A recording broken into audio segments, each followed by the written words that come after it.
Democracia. Do grego demokratia, reúne dois conceitos: demos, povo, e kratia, poder. É uma forma de governo em que o povo tem a autoridade de escolher aqueles que governam sobre eles temporariamente. Se você assiste a este vídeo, provavelmente vive em uma sociedade ao menos um pouco democrática. Um privilégio que nem todo o mundo possui e pelo qual devemos agradecer àqueles que viveram antes de nós, que conseguiram lutar e conquistar. A maioria dos países é democrática, mas alguns não são. E mesmo entre os países democráticos, existem diferenças. O nível de democracia e a percepção que as pessoas têm varia. Agora, é importante afirmar que isso não é a minha opinião. Baseio-me no índice de democracia da Economist Intelligence Unit. Eles são uma empresa sediada no Reino Unido que, nesse esforço, tentam medir o estado da democracia em 167 países ao redor do mundo. Eles baseiam isso em 60 indicadores distribuídos entre algumas categorias principais. As categorias são processo eleitoral e pluralismo, funcionamento do governo, participação política, cultura política e liberdades civis. Agora, não consegui encontrar nenhuma descrição das categorias, mas pelo que entendi, são as seguintes. Processo eleitoral envolve como as eleições são conduzidas, número de partidos participantes e eleitos, transparência e aceitação de observadores internacionais.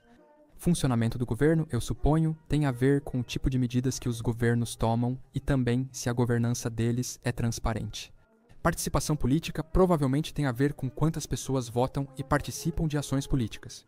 Cultura política, eu acho, tem a ver com o quão fortalecida é a democracia, ou seja, que tipo de instituições existem para garantir a existência da democracia e sua manutenção, como a separação de poderes, um sistema de freios e contrapesos que impede o abuso de poder, entre outros. E liberdades civis devem significar exatamente isso, a existência e garantia das liberdades civis. Cada país recebe uma pontuação de 0 a 10 conforme seu desempenho em cada categoria. Segundo esses analistas, quanto mais perto de 10 o país estiver, mais democrático ele é. As pontuações são divididas em 4 resultados gerais: democracias plenas, aquelas que variam de 8 a 10. Essas são nações onde a liberdade e a democracia são respeitadas e fortalecidas pela cultura política e pela separação independente de poderes. Democracias falhas, que variam de 6 a 8, possuem eleições livres e liberdades civis básicas, mas podem apresentar problemas como restrições à liberdade de imprensa. Regimes híbridos, que variam de 4 a 6, são países com problemas que frequentemente os impedem de serem democracias totalmente justas e livres. Eles participam pouco da política e enfrentam problemas de governança. E regimes autoritários, que variam de 0 a 4, locais com liberdade política inexistente ou muito restrita. Dos 167 países avaliados, apenas 20 são democracias plenas, 55 são democracias falhas, 39 são híbridos e 53 são autoritários. Vou explicar melhor, mas antes o motivo de muitos terem clicado: os 10 países mais e menos democráticos do mundo. De acordo com isso, o país mais democrático do mundo é a Noruega, com uma pontuação de 9,87 de 10. Mas todos os 10 primeiros, na verdade, os 11 primeiros têm uma pontuação acima de 9. Islândia, Suécia, Nova Zelândia, Finlândia, Irlanda, Dinamarca e Canadá dividem a 7ª posição. Austrália, Suíça e Países Baixos. Essas pontuações de 0 a 10 são, como eu mencionei, uma média dos resultados que um país obtém em cada uma dessas 5 categorias principais. Há um domínio quase completo da Europa Ocidental nesse top 11, ocupando 8 das posições. A América do Norte tem uma e a Oceania 2. No outro extremo estão os 10 países menos democráticos do mundo. Segundo o ranking, a Coreia é o país menos democrático e mais autoritário, com pontuação de 1,08. Os outros entre os 10 últimos são a República Democrática do Congo, a República Centro-Africana, a Síria, o Chad, o Turcomenistão, a Guiné Equatorial, a Arábia Saudita, o Tajiquistão empatado na 159ª posição e o Iêmen. Antes de fazermos uma visão geral do mapa mundi, gostaria de destacar alguns países que se sobressaem devido aos seus resultados altos ou baixos no ranking. A China está muito mal colocada, ocupando a 153ª posição com uma pontuação de 2,26. O melhor desempenho deles é 4,29 em funcionamento do governo. A Venezuela é o único país da América do Sul classificado como autoritário, com 2,88, embora eles tenham um valor de 5 na categoria de participação política e 4,38 em cultura política. A Turquia está em 110º lugar e entra no ranking como um regime híbrido, com uma pontuação de 4,09. Vale lembrar que qualquer pontuação abaixo de 4 é considerada autoritária. Eles recebem pontuações de 3,08 e 2,35 em processo eleitoral e liberdades civis, respectivamente, mas essas são elevadas para uma média de 4 ao obterem 5,0 em cada uma das 3 categorias restantes. Singapura, Hong Kong, Papua Nova Guiné e México têm os piores resultados entre as democracias falhas. Enquanto Macedônia do Norte, Ucrânia, Albânia e Bangladesh não entram na faixa verde por questão de décimos. As melhores democracias falhas são Coreia do Sul, Japão, Estados Unidos e Malta, que obtêm ótimos resultados, mas ainda não o suficiente para que sua média geral ultrapasse 8,0 e, portanto, sejam consideradas democracias plenas. Portugal é o primeiro a entrar na categoria de democracias plenas com uma pontuação de 8,03, o suficiente para conseguir. Semelhante ao Chile, com 8,08, e a França, com 8,12, então agora vamos analisar o mapa inteiro. Lembre-se, quanto mais escuro o verde, melhor. O amarelo é aceitável. À medida que vai ficando laranja, vai ficando cada vez menos democrático. E o vermelho é totalmente autoritário, de acordo com esse ranking. A América exemplifica uma democracia quase plena, apesar de eventuais falhas. Existem poucas exceções: Guatemala, Honduras, Cuba, Haiti, Bolívia e Venezuela. Canadá, Uruguai, Chile e Costa Rica estão entre os melhores das Américas, junto de ilhas caribenhas. Na Europa, quase tudo está verde, com alguns tons de amarelo nos Balcãs.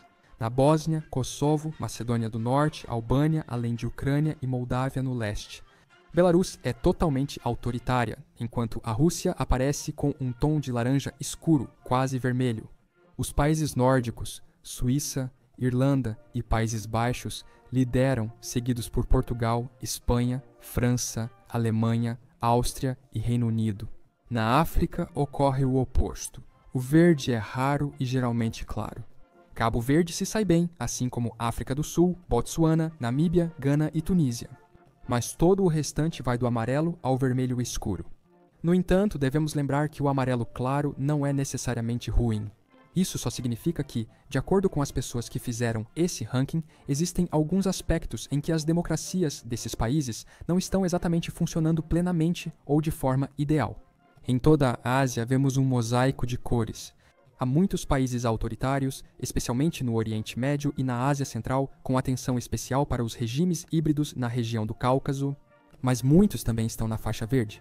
Índia, Sri Lanka, Mongólia, Tailândia e Malásia, Japão, Coreia do Sul, Taiwan, Indonésia, Hong Kong e Singapura. Com mais alguns regimes híbridos espalhados também, como Nepal, Butão, Bangladesh, Paquistão, entre outros. Na Oceania, entre os que fazem parte desse ranking, eles estão praticamente todos na Zona Verde, com exceção das Ilhas Fiji, que são consideradas híbridas. É importante entender como esses países evoluíram no último ano.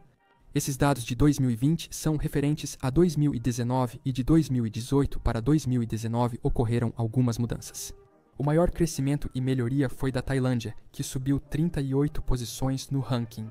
A Armênia subiu 17 posições, Argélia 13 e Madagascar e Tunísia 10, cada porém, alguns caíram. A China caiu 23 posições.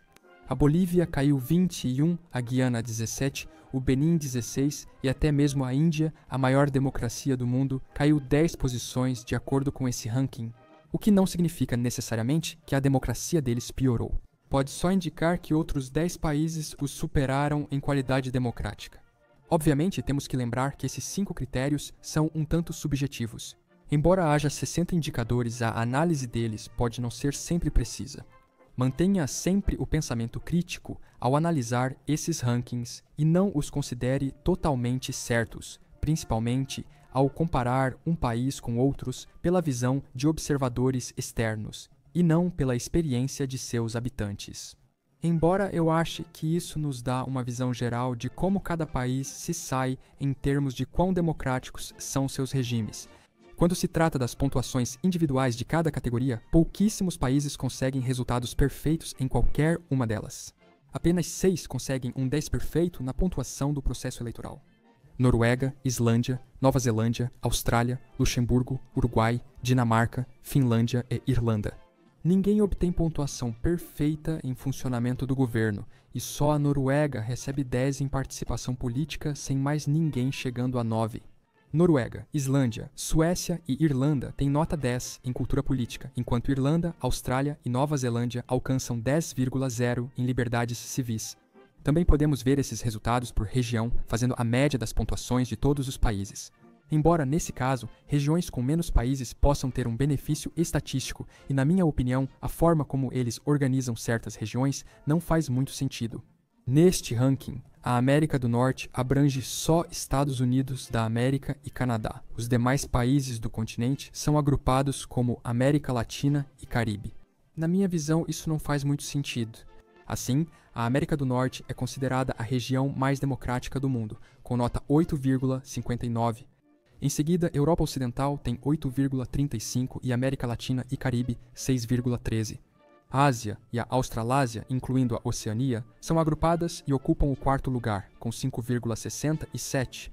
Um pouco injusto com a Oceania, que ficaria em uma posição mais alta sozinha e é, de fato, seu próprio continente e região. A Europa Central e Oriental vem em seguida, com 5,42. Depois está a África Subsaariana, com 4,26. Por fim, Oriente Médio e Norte da África têm média de 3,53. O mundo tem uma média democrática de 5,44 em 10, mostrando que, como humanidade, ainda não estamos indo bem em dar poder ao povo. Acredito que esses dados podem ser mais precisos vindos das próprias pessoas. Então, usando outro ranking, o Índice de Percepção da Democracia da Dahlia Research, podemos ver como as pessoas em seus próprios países percebem seus próprios regimes. Segundo isso, 78% das pessoas no mundo consideram a democracia importante. O maior resultado foi na Grécia, onde 92% das pessoas afirmaram isso. Faz sentido, já que é o berço da democracia na antiguidade. 40% das pessoas em todo o mundo acreditam que seu país não é realmente totalmente democrático. Eles usam algo chamado déficit democrático, que pega a porcentagem de pessoas em um país que dizem que a democracia é importante e subtrai pela porcentagem de pessoas que acreditam que seu próprio país é democrático. Taiwan lidera com déficit de 7%, seguido por Filipinas, Suíça e Dinamarca. Mas é importante notar, esses resultados não indicam que um país seja democrático. Eles também podem significar que o país não é democrático e as pessoas simplesmente não se importam, ou que as pessoas não têm consciência de quão antidemocrático é seu país, apesar de acharem que a democracia é importante. Um bom exemplo disso é a Arábia Saudita, que ocupa uma posição muito baixa no ranking anterior, mas tem um déficit democrático de apenas 9% neste aqui. Os maiores déficits ocorrem na Venezuela, Polônia e Hungria, onde se valoriza a democracia, mas ela não está plenamente presente. E esse ranking lhe mostra exatamente isso, que as pessoas querem democracia. Muitos em países considerados livres disseram não haver democracia suficiente em seu próprio país. Polônia, Chile, Brasil, Espanha e Romênia apresentam os piores resultados. E é curioso como alguns países que são efetiva e objetivamente mais livres, às vezes, têm uma porcentagem maior de sua população afirmando que ainda não há democracia suficiente. Por exemplo, segundo esses rankings, os Estados Unidos têm mais liberdade que a Malásia. Mas uma porcentagem maior de americanos acredita que ainda não há democracia suficiente, 36% em comparação com 23% dos malaios. Então, esse foi um rápido olhar sobre os países mais e menos democráticos do mundo em 2020, de acordo com esses rankings. Usamos os dados de 2019, pois sempre precisamos trabalhar com um ano de antecedência para acessar informações já coletadas e analisadas no ano seguinte. Ao olhar para isso, entendemos que a democracia está presente na maior parte do mundo, mas em muitos casos não o suficiente. Afinal, apenas cerca de metade dos países do mundo ficam na faixa verde, com um grande número dos outros estando no amarelo, laranja e alguns, infelizmente, no vermelho. Embora possamos ter esperança, aqueles que estão no amarelo podem estar melhorando sua situação e, com o passar do tempo, esperamos ter um mundo cada vez mais livre. Muito obrigado por assistir a este vídeo. Boas festas! Inscreva-se se quiser e comente abaixo outros índices ou rankings de países que acha interessantes para vídeos. Eu te vejo na próxima vez para mais conhecimento geral.